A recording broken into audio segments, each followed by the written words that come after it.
9 podcasts. Toyota RAV4 Hybrid wait times. Yes, I know we're still talking about them, but calm down, everyone, because you're not alone. This is the Drive Podcast.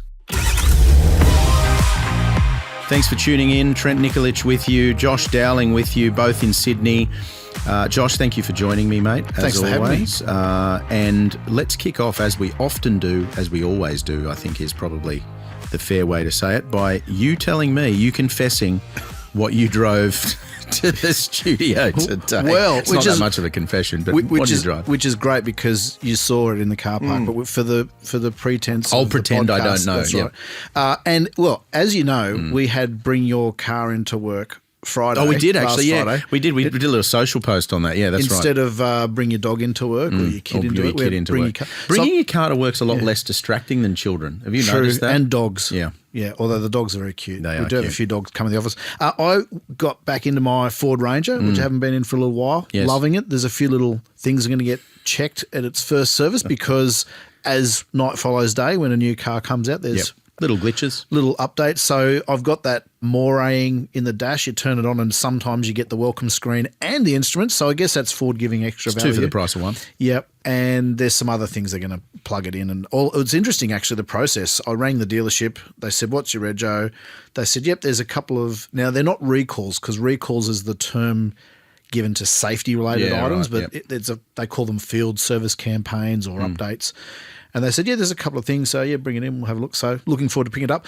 But in the process, jumped into a Ford Mustang V8. This is near the end of the line now because we're about to get the new Ford Mustang later this year. Yep. And having driven my 2.4 and a bit ton truck on off-road tyres for a couple of weeks, Yes. I got into the V8 Mustang with Yes. 6-piston Brembo brakes and low-profile tyres, hit the brakes for the first time, nearly went through the windscreen. I bet you did. Even though I was wearing a seatbelt. So And stopped 200 metres before where you needed to that's stop, it. probably. So right, I could probably creep up to the red Yeah. light now. So that's been fun. And you heard it rumble into the car park. I forgot how good that V8 sounds when they did that update a couple of years ago. I think Ford, with that car, have hit the nail right on the head. It looks the way people want it to look. It sounds the way people want it to sound. It feels to drive the way people want it to feel. I get the sense with Mustang that, let's just make some numbers up, right? Say there were 20,000 people in Australia with their tongues hanging out waiting for a Mustang to become available. Those 20,000 people went out and bought a Mustang. and then nothing. And then there's no more people who actually want one. And when I say no more, I don't mean zero. I mean there's just not does another fade. 20. Yeah. Yeah. And I want, is that fair to say about that car, and perhaps fair to say about a lot of sports cars? Well, in fact, it's sports cars full stop. Yeah. So if you look at the sales charts for MX-5, 911, and pretty much any other sports car, in fact, Holden figured this out before they agreed to go ahead with the Monaro, the two-door version of the VT Commodore in the early 2000s. They looked up this statistic and the graph just started really high and then it halved. In fact, the sales and marketing boss at the time said that coupes have the shelf life of an atomic isotope, which apparently is quite short. Very short. The only thing missing with this car, I wish we had longer personalised plates because it'd be great. If you're going to buy one to get OK Boomer, Yeah. but you need 7 Yeah. unless you if you drop Perth. the E and 8. I think Perth has Perth 7. does don't 7, they? maybe. Yeah. OK Boom R at the end. If you've got to drop the E. Anyway, what did you drive in, Trent? I like surprised. Well, yeah, look, I won't bore the listeners with what I've been driving. Don't be humble. Please, No, I boys. won't, Come on. because I've bored It's them cool. last week. I'm still driving the same thing. So I bored them last week. But what I have driven in the last week, which is really quite interesting, is the Hyundai Venue. Now, Sam Purcell's reviewing it. We've got it up in the Sydney garage, but I did spend a day and a half in it the other day. We've got the 1.6 litre Elite, which is 28 and a bit plus on roads. Venue... Now, that's Hyundai's baby SUV. A couple of things. It's their baby SUV. Yep. It's also their entry into their range now, right? Which I think heralds perhaps a bit of a change about where motoring is going, that you don't enter into a car brand through a small hatch. You enter through a small SUV, right? This is the way the world's and a going. bigger loan repayment. Yeah, well, exactly. That sort of, that's a little bonus for the brands, isn't it?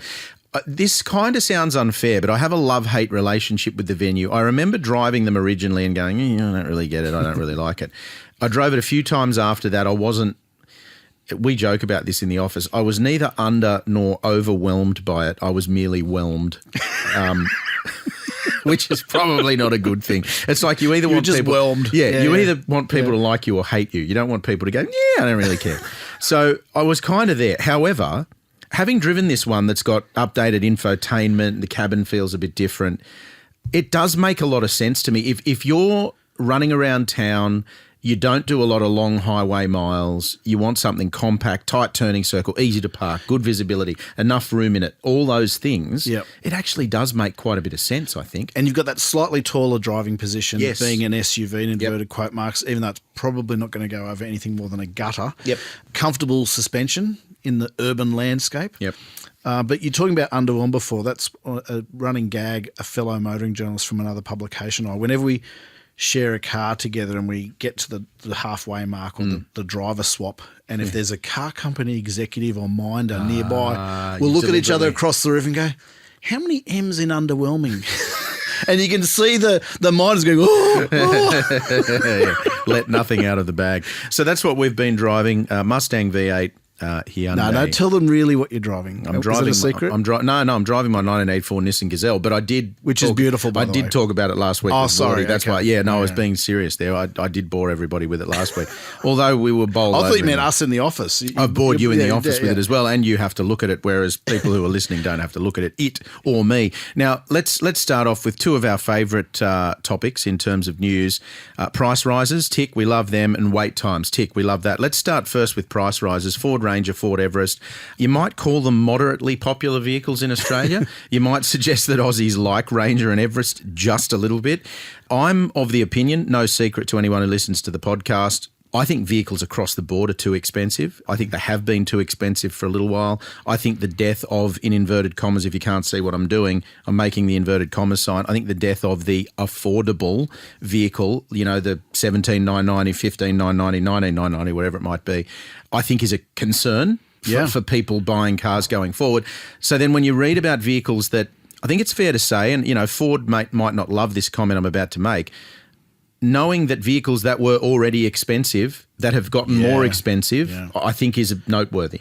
And a couple of things there. We may not get back to where we were pre-COVID with pricing, which is a shame. The car industry would say that we had a decade of, for them, very low profit margins and for customers, very good deals. And really the customer never had it better than the 10 years leading up to COVID. Coincidentally, COVID changed everything. The car industry learnt that if supply is scarce and demand is high, you can put prices up. These are the oldest business laws in the book, right? in the world, And we are still in the middle of that. And some car companies are creeping up prices because their costs have increased, and some companies are increasing prices because they're taking an opportunity. This, I think, falls into more the former category, but there's probably a little bit from column A, a little bit from column B. In round numbers, though, if you're about to order a new Ford Ranger or Ford Everest, it could have gone up by between $200 to $1,500 to $2,000. Depends where you are in the queue as well. So since about the middle of last year, and Toyota started this and other companies have followed, when you order a new car these days, you sign away, you leave a deposit, and it says, by the way, the price could change and the equipment in the car could change. And that's because it's so long now in between the defense deliveries of the car manufacturers, because anyone who listens to this regularly will know that the consumers are who we report to. Right? We're here for the consumers.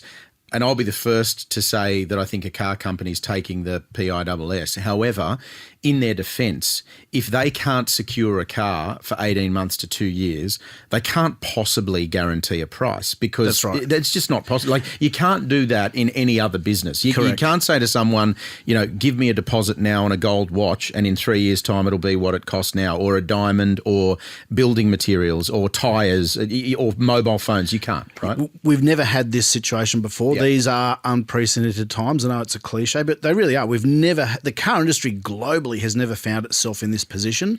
We see on social media every day, we get contacted via email on our website every day, people complaining about the day. We do feel for them. I do feel for them. You and I buy cars, our friends and family, we help buy cars.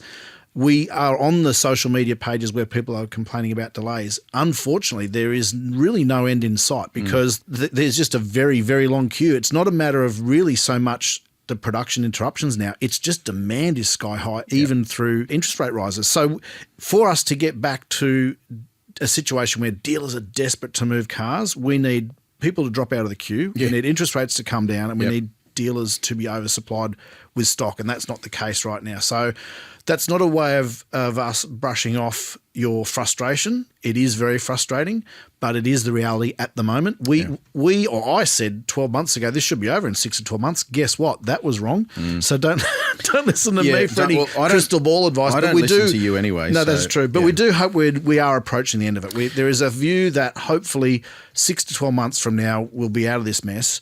And so if you can postpone the purchase of a new car or even a used car, because used cars are still a bit inflated in terms of price, pump the brakes, pun intended, and wait. I just now, before we walked into this studio, walked out of a radio studio, and we had a guy call in who went in to get a Camry, I think he said SL hybrid, so high spec. Oh, well, that's 12 to 18 months. It was more. He was quoted 2 years. Easy. In fact, it'll be the new model. Yeah. And in fact, if you are in the queue for a Toyota Camry hybrid or a Toyota RAV4 hybrid and you're at the back of the queue, you might get the new one, which is actually not a bad deal. Not a bad deal. I've got an order in for one of those cars, and I just said to the dealer, hey, if we get to 3 months from the new one coming in, you know what? Put a few people in front of me. Yeah, put me into the new one, thanks. And I've waited this long. But as recently as yesterday, you see people have waited 600 plus days.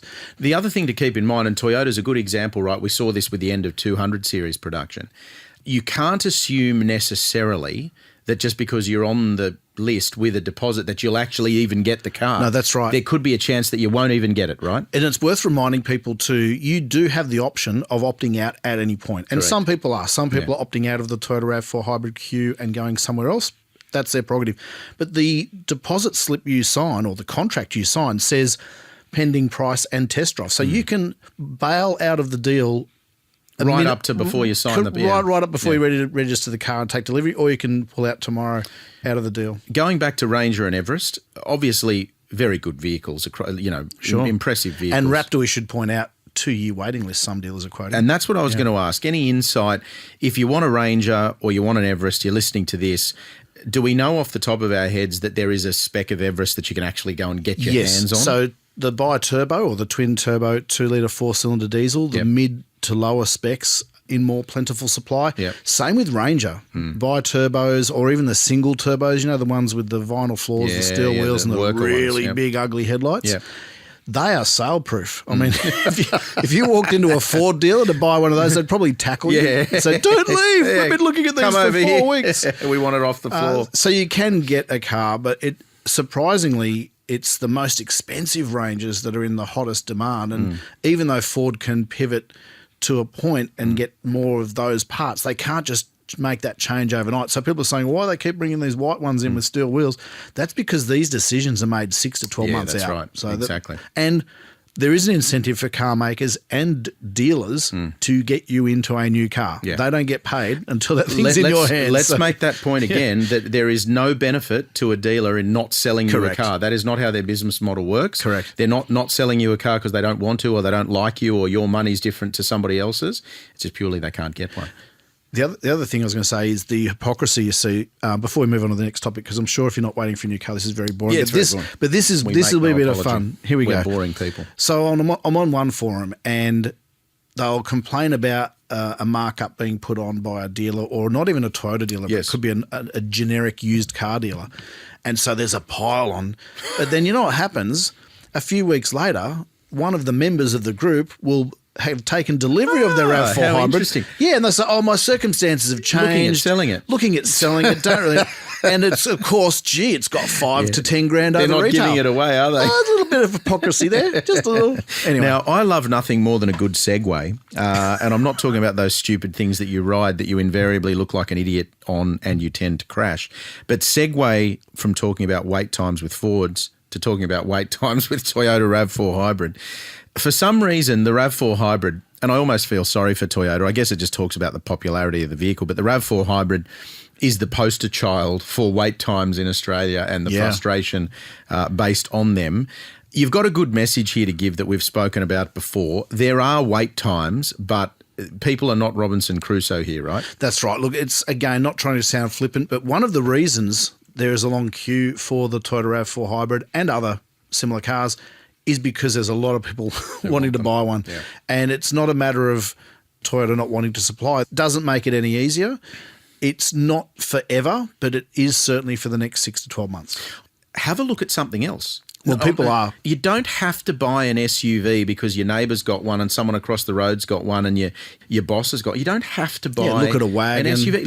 Look at a wagon. Look at a hatch. Exactly. Yeah. Look at something that might be just as space efficient, but it's a different type of vehicle. Look down a segment. Look up a segment. Look elsewhere. Right. Don't just necessarily go headlong into a medium SUV just because you've talked yourself into the fact that you need one. And some people are coming out of the RAV4 Hybrid queue and going into the X-Trail Hybrid I've queue. heard a lot of people talking about pretty that. good economy. It's not quite as good as RAV4 Hybrid, but certainly close. It's certainly up there. We've discussed this before, but it's worth revisiting. There are other brands. So GWM Haval has a hybrid system and a couple of hybrid SUVs, but their fuel savings, whereas Toyota hybrids tend to halve your fuel bill and therefore halve your emissions, so halving your fuel costs. The GWM Havels trim it by about 25%. Mazda Subaru hybrids, we've tested them at Drive in Sydney and Melbourne, and we can't even pick the difference between a hybrid and non-hybrid. So there are hybrids and they're not all created They're not all equal. And look, I think the Nissan X-Trail is a good one. So not cheap. The one that we tested recently was 55, 6 insane. plus. Yeah. Having said that, I think the fuel, these decimal points might be a little bit out, but the claim was 6.1. I think we used 6.3 on test. Yep. Good mix of highway and city. RAV4 is going to be low fives, so it's about mid fours to low fives, depending on how you drive it. So X-Trail is still efficient. It's fantastic. It's just not as efficient. Correct. But it's an example where, you know, people will be listening to this podcast going, right, yeah, okay, it's great you talk about wait times, but I actually need a new car. I've got a new baby. I've got a second baby. I've got, you know, an elderly parent I need to drive around. I actually need a vehicle. I'm driving a 7-year-old thing or 10-year-old thing or 20-year-old thing that's breaking down, costing more money than it's worth to keep on the road. We're not taking away from any of that. But what we are saying is if you're fixated on a medium SUV, it might actually be better for you to look at whether you can afford to spend a bit of extra money on, say, a Nissan X-Trail, not have to wait 18 months to 2 years if it's that long on something like a RAV4 Hybrid, and get yourself into the new vehicle that you want. Yeah, or buy the non-hybrid RAV, which is one option I looked at, but there's a 3-month wait for them. Can't win. Yeah, anyway. You can't win. We're going to take a break, and when we come back after the break, we're going to talk about the rise of Chinese dual cab sales. This is something that's raised a lot of eyebrows around Australia, and I think is testament to the improving quality of the vehicles, and we'll talk about that after the break.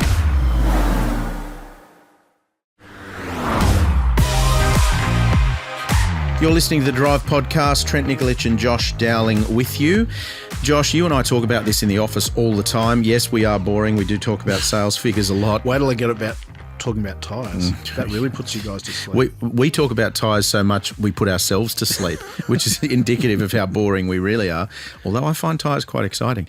This is something that we talk about a lot in the office, and it's because we test drive these dual cabs that we're about to talk about. They're actually quite impressive, certainly for the money. And then we talk to people who've bought them and are on to their second or third and say, listen, you know, the amount I'm saving over buying something like a Hilux or a Ford Ranger for what I needed to do, it does exactly what I need to do. And if you're not a badge snob, you probably tend to look elsewhere. So Chinese dual cabs, specifically Great Wall or GWM and LDV, they outsold the Nissan Navara for the first 3 months of this year. That in itself is a big deal. But I think the fact that I can pick, I think it's at least 3, if not 4 people I know who are now onto their second or third LDV that use them for work purposes.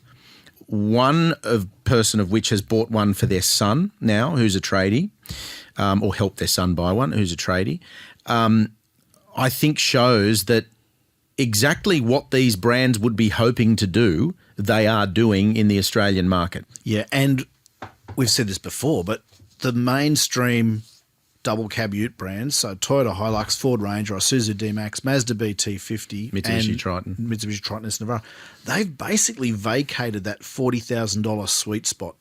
And the Chinese have just launched straight in there with a high $30,000, low $40,000 drive away proposition.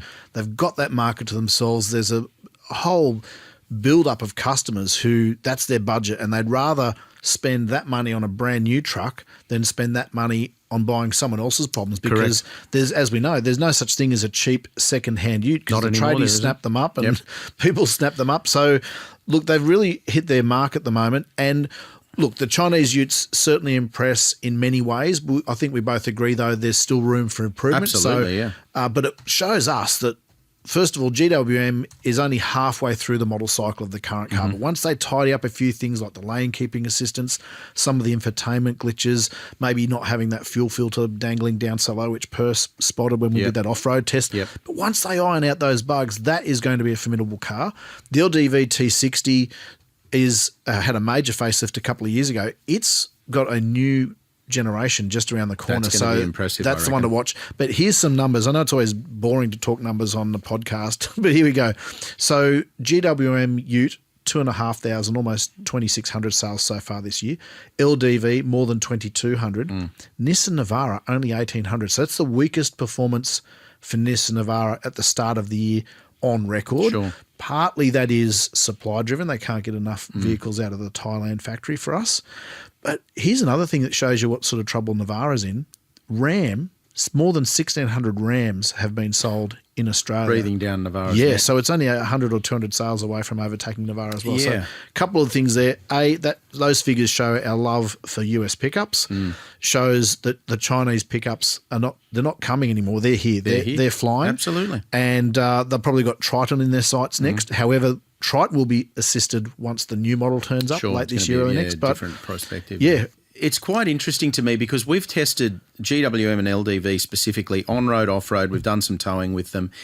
Let me be very clear. We're not saying to someone, if you want to go and do a 30,000 kilometre lap of Australia towing an off-road camper trailer and cross the Simpson Desert and go to Cape York, that you should buy a GWM. Not because we're worried the thing's going to break down on the side of the road, but parts and service availability is going to be a problem. Yeah, and they've still got, they've got durability that needs to be tested and all that sort of stuff. I think right? if you're going to stick to the suburbs or you're a small business and, it's a business expense, I would roll the dice on a GWM or an LDV. If I'm going to do the big trip, I'd probably try and get myself into a D-Max, Triton, BT50 if I can't get my chin over the bar to a high. And for me, that's about service availability and parts, if you need to get it fixed. The other smoky I'd like to throw in here, and it's not Chinese, but it's South Korean, is the Sangyong. That is the most underrated vehicle in that segment. Incredibly underrated. Yeah, drives nice. Looks are personal always. Yeah. It looks better now than when it launched. I agree.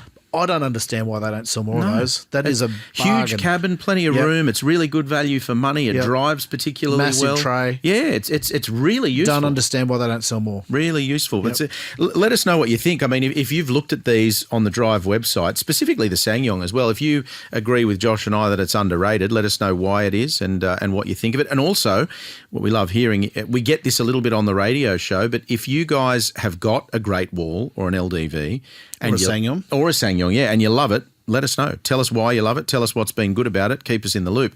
Daytime running lights, mate.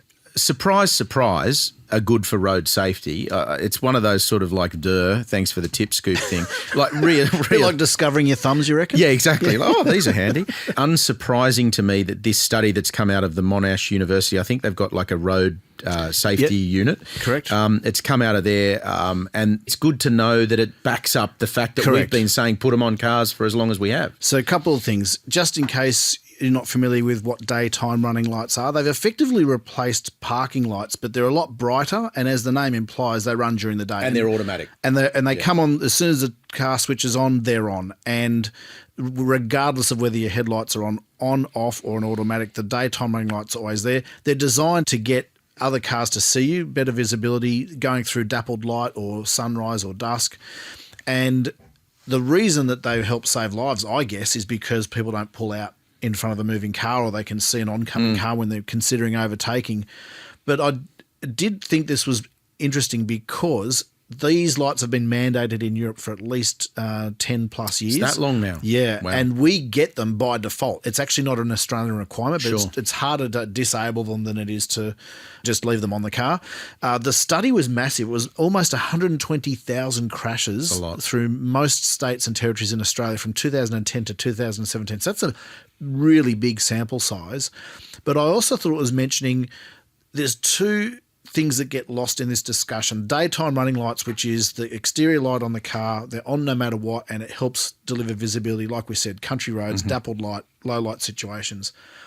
They've incorrectly, in my view, been accused of or gotten the blame for the increase in cars driving blacked out at night. And that's actually not the case. It's not necessarily the glow coming off them. It's because modern instrument clusters 100%. adjust to ambient light. 100%. So your instrument cluster's lit up and you think No matter your what. headlights are on. Back when I got my license, Me too. if your headlights weren't on, you couldn't see You're what speed driving around you're in doing. the dark. Exactly. Yeah, that's now, right. Canada has introduced or will soon introduce a requirement where the dashboard will not be illuminated unless the headlights are illuminated. Now, that's going to require some software trickery. I like from the it, car though. company. We should do that here. Like it. Because overnight, you would solve that problem or give every car automatic I headlights. tell you what I'd like your thoughts on, and I bored everybody with this last week, but when I drove the Gazelle from Adelaide back to Sydney, we were approaching Hay as the sun set, and typically people in the country are a lot smarter than people in the city, and every car had its headlights on, right? Because they just do that, because it's not that hard, right?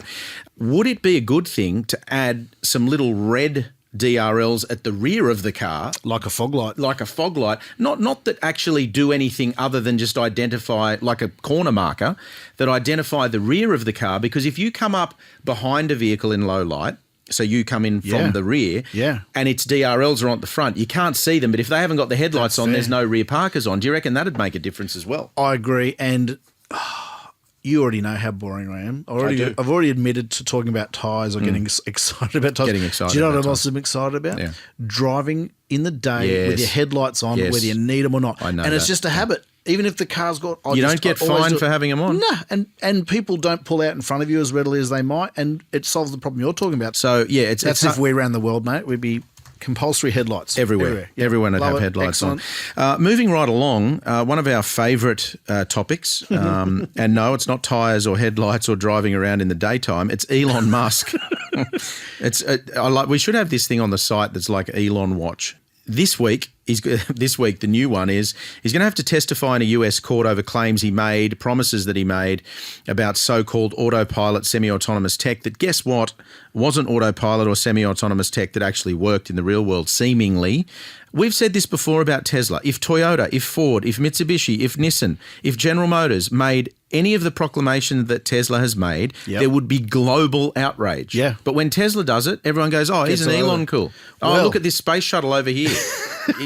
What about your cars? So the backstory to this is US regulators are investigating any crashes involving any cars with autonomous technology, but in particular there's a focus on Tesla because they have been involved in fatalities where it has been suspected, I'm choosing my words carefully here, that semi-autonomous technology had a role to play, or indeed an over-reliance from the driver in that technology. So where we are at now is a California court is going to compel Elon Musk to testify and stand in court and make the count for his words and say, what did you mean when you said this X years ago, when you told consumers or gave consumers the impression your cars could do this? And we should point out some jurisdictions, including Germany, ban Tesla from using the term autopilot because it does create that false sense of security. What people think. But Tesla has indicated their defense will be along the lines of, and this is on the news agency Reuters, so I'm not making this up, that it could have been an AI bot that said that and it went on the internet and it wasn't really Elon who said that. That's what they're saying. So this is going to be a really juicy case to follow. You're not making that up, I'm not making that up. Because I haven't It's read on that Drive.com.au. Yeah. Okay. The defence is saying, look, we don't even know that was Elon. That could have been some AI bot that some kids done on the internet. So why don't we just say whatever we want today? That's it. We'll defame a few people. Sure. We'll just make some Wasn't me, it was an claims. AI bot. It wasn't. Yeah, we weren't here. Yeah. We weren't even here. No one even knew. We were never in the studio. Just an AI bot who sounds a bit like me. So watch this space. It's going to be fun. Maybe not for Elon, but it's going to be fun. It'll be fun for somebody. Before we wrap up, let's have a look at this one. I really like this one because I take issue with the ease with which we can get licenses in Australia. I also take issue with the ease with which other people can come here from immigrants from other countries and transfer whatever license they have and make it work in Australia. And the reason I say that, if you're in your car or you're listening on your headphones at work and you're about to start screaming that I'm a racist or I'm being controversial, I've had family who've lived overseas in countries like Singapore, Malaysia, Japan, Italy, the United States, France, Germany. Do you have any idea how hard it is to get a driving licence in a country like Germany or Italy or France? In Italy, for argument's sake, you can't get it unless you can speak Italian. Now, I know that's just offensive to some Australians, that you would need to be able to speak the language in order to drive a vehicle. However, you can't do it. So I think that for us to expect a little bit more and to put better trained people on the road, full stop, regardless of their age, where they're from, whether they've got a licence already, got no issue with any of that. I like the idea of people being more trained and better drivers when they're on the road. So New South Wales has introduced changes that close a loophole that some of you listening won't even know existed for drivers with OS licences, overseas licences, who flout the law. Foreign visa holders are now required to sit a New South Wales driver licence test within 6 months of arrival. I don't have an issue with that, because if you want to come and live here, that's an expectation, right? And so what it used to be is you had 3 months. So if you're on a tourist visa, you could basically drive on your foreign licence. So they've extended that period from 3 months to 6 months. So they've actually got longer to drive here on your foreign licence. If you're here on a holiday, right? Because it would be stupid for someone who's backpacking, in a van around Australia for 5 months. Sure. We're not expecting them to get an Australian but if you're here, licence. but some countries have been identified as a higher risk. Licence holders and visa holders from China and India and a number of other countries will be required to sit a driving test here, because statistics have shown that the threshold to get a licence in those home countries is not as high as it is here.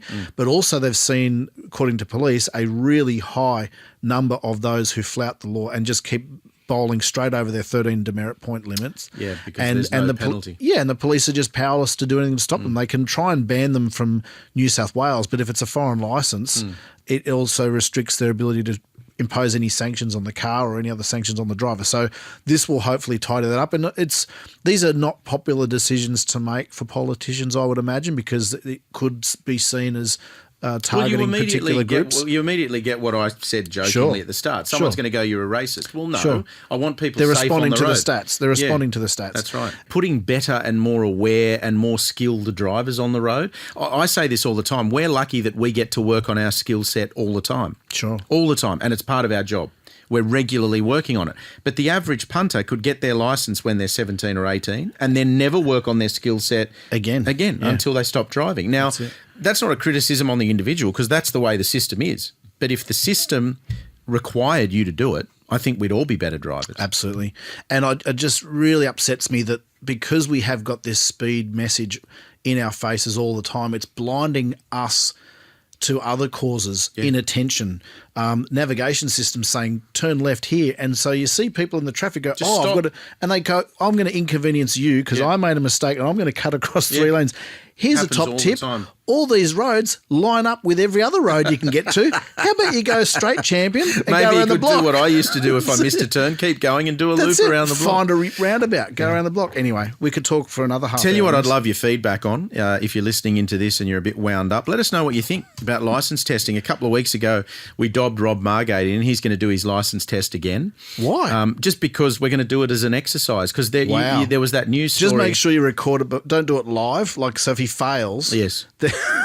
We will. There's no evidence of it. I can't guarantee if he fails that we won't laugh at him. Yeah, right. I think we probably will. I'm sure he won't fail. We'll put our arm around him and give him a cuddle, but then we'll laugh at him as well. But remember when there was that proposal about changing the rules in Queensland? Yeah. We cooked up the idea that we'd get... Rob said, I'll do it. I'll have a crack. Because he's a bit older than me. So let's say, for argument's sake, you're 50 years old. Rob effectively wouldn't have done a test since he was 17 or 18. So he's put his hand up and said, look, I'll have a crack at it and just see, because we are intrigued by what we don't know. Well, I'm going to make a top tip here, and I have got my forecast of when prices are going to come down wrong, so I could be wrong with this. Pay no attention to this. And Rob will hope I'm wrong. I reckon he'll fail, because I think we would. I think all of us would. Yeah, some of the things they test for now, so when you're turning into a left-hand corner just at a set of lights or an intersection, you've got to do a head check to make sure there's not a delivery cyclist inside your car. Most of us don't do that. No, because we did our test when you didn't have to do that. Most of us go full speed across a footpath when you're supposed to just inch across it in case there's a mum pushing a pram. So I think even because he's going to do the theory test as well. Yeah, I think there's even stuff there we won't know, like how far you can park from a fire hydrant or the corner of a street or all those things. Rob, the smart aleck, knew the answer to that, but you know why? Because he got fined for it a few years ago. So he actually he'll make it then. He'll be fine. He'll be right. Yeah, he's been racking up. Love you, Rob. Left, right and centre. Josh, thank you for joining me, mate. Thanks for having me. And don't forget, guys, make sure you subscribe to the Drive podcast wherever you are listening to this right now, so you stay up to date with all of our latest podcast activity. Everything that Josh and I have spoken about, including the breakdown of how boring we are and how sort of lacking in interest we are to the common person. That's over at Drive.com.au. And we'll see you again. We'll talk to you again next week for The Drive.